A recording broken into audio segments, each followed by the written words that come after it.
একটুখানি কথা মনে তো। ঠাকুর দক্ষিণ পূর্ব বারান্দায় ভক্ত সঙ্গে বসিয়া আছেন। বলরামের পিতা আসিয়াছেন।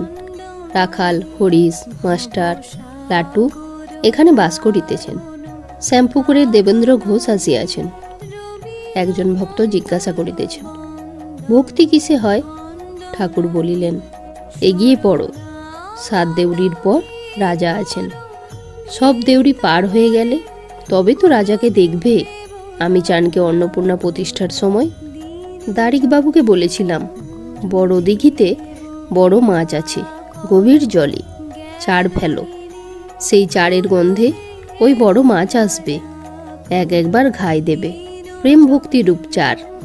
ঈশ্বর নরলীলা করেন, মানুষে তিনি অবতীর্ণ হন। যেমন শ্রীকৃষ্ণ, রামচন্দ্র, চৈতন্যদেব। আমি কেশব সেনকে বলেছিলাম যে মানুষের ভিতর তিনি বেশি প্রকাশ। মাঠের আলের ভিতর ছোট ছোট গর্ত থাকে, তাদের বলে ঘুঁটি। ঘুঁটির ভিতর মাছ কাঁকড়া জমে থাকে। মাছ কাঁকড়া খুঁজতে গেলে ওই ঘুঁটির ভিতর খুঁজতে হয়। ঈশ্বরকে খুঁজতে হলে অবতারের ভিতর খুঁজতে হয়। ওই 14 পোয়া মানুষের ভেতরে জগৎমাতা প্রকাশ হন। কিন্তু ঈশ্বরকে জানতে হলে, অবতারকে চিনতে গেলে সাধনের প্রয়োজন। দিঘিতে বড় বড় মাছ আছে, চার ফেলতে হয়। দুধেতে মাখন আছে, মন্থন করতে হয়। সরিষার ভেতর তেল আছে, সরিষাকে পিষতে হয়।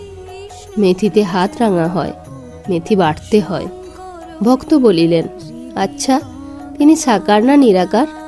ঠাকুর বললেন, দাঁড়াও, আগে কলকাতায় যাও, তবে তো জানবে কোথায় গড়ের মাঠ, কোথায় এশিয়াটিক সোসাইটি, কোথায় বাঙ্গাল ব্যাংক। খর্দা বামুনপাড়া যেতে হলে আগে তো খর্দায় পৌঁছতে হবে। নিরাকার সাধন হবে না কেন? তবে বড় কঠিন। কামিনী কাঞ্চন ত্যাগ না হলে হয় না। বাহিরে ত্যাগ আবার ভেতরে ত্যাগ। বিষয় বুদ্ধির লেশ থাকলে হবে না। সাকার সাধনা সোজা, তবে তেমন সোজা নয়। নিরাকার সাধনা জ্ঞান যোগের সাধনা।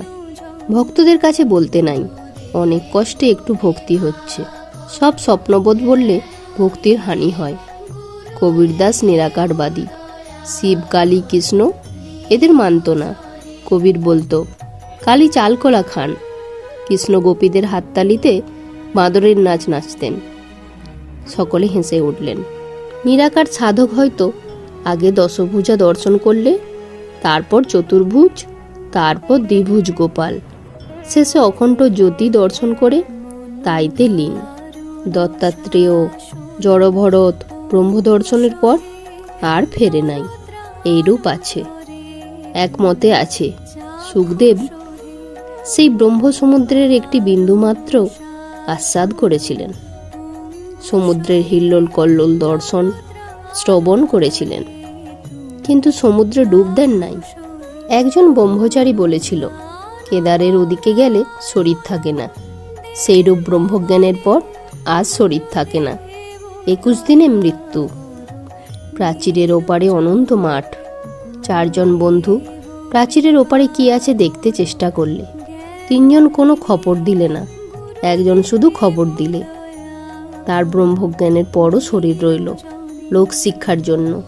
যেমন অবতারাদির হিমালয়ের ঘরে পার্বতী জন্মগ্রহণ করলে তার পিতাকে তা নানান রূপ দেখাতে লাগলেন। হিমালয় বললেন, মা, এসব রূপ তো দেখলাম, কিন্তু তোমার একটি ব্রহ্মস্বরূপ আছে, সেইটি একবার দেখাও।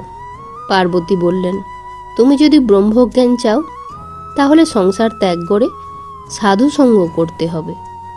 হিমালয় কোনো মতে ছাড়েন না। তখন পার্বতী একবার দেখালেন। দেখতেই গিরিরাজ একেবারে মূর্ছিত। এই যা বললুম সব বিচারের কথা। ব্রহ্ম সত্য, জগৎ মিথ্যা, এই বিচার। সব স্বপ্নপথ, বড় কঠিন পথ। এ পথে তার লীলা স্বপ্নবোধ, মিথ্যা হয়ে যায়, আবার আমিটাও উড়ে যায়। এ পথে অবতারও মানে না, বড় কঠিন। এসব বিচারের কথা ভক্তদের বেশি শুনতে নাই। তাই ঈশ্বর অবতীর্ণ হয়ে ভক্তির উপদেশ দেন, শরণাগত হতে বলেন। ভক্তি থেকে তার কৃপায় সব হয়, জ্ঞান বিজ্ঞান সব হয়। তিনি লীলা করছেন, তিনি ভক্তের অধীন। কোন কলের ভক্তি ডোরে আপনি শ্যামা বাঁধা আছে। কখন ঈশ্বর চুম্বক হন, ভক্ত ছুঁচ হন, আবার কখনো ভক্ত চুম্বক হয়, তিনি ছুঁচ হন, ভক্ত তাকে টেনে লয়, তিনি ভক্ত বৎসল, ভক্তাধীন। এক মত আছে, যশোদাদি গোপীগণ পূর্বজন্মে নিরাকারবাদী ছিলেন, তাদের তাতে তৃপ্তি হয় নাই। বৃন্দাবন লীলায় তাই শ্রীকৃষ্ণকে লইয়া আনন্দ। শ্রীকৃষ্ণ একদিন বললেন, তোমাদের নিত্যধাম দর্শন করাবো, এসো যমুনায় স্নান করতে যাই। তারা যাই ডুব দিয়েছেন, একেবারে গোলক দর্শন, আবার তারপর অখণ্ড জ্যোতি দর্শন। যশোদা তখন বললেন, কৃষ্ণ রে, ওসব আর দেখতে চাই না, এখন তোর সেই মানুষ রূপ দেখব, তোকে কোলে করব, খাওয়াবো। তাই অবতারে তিনি বেশি প্রকাশ। অবতারের শরীর থাকতে থাকতে তার পূজা সেবা করতে হয়। অবতারকে সকলে চিনতে পারে না। দেহ ধারণ করলে রোগ শোক ক্ষুধা তৃষ্ণা সবই আছে মনে হয়।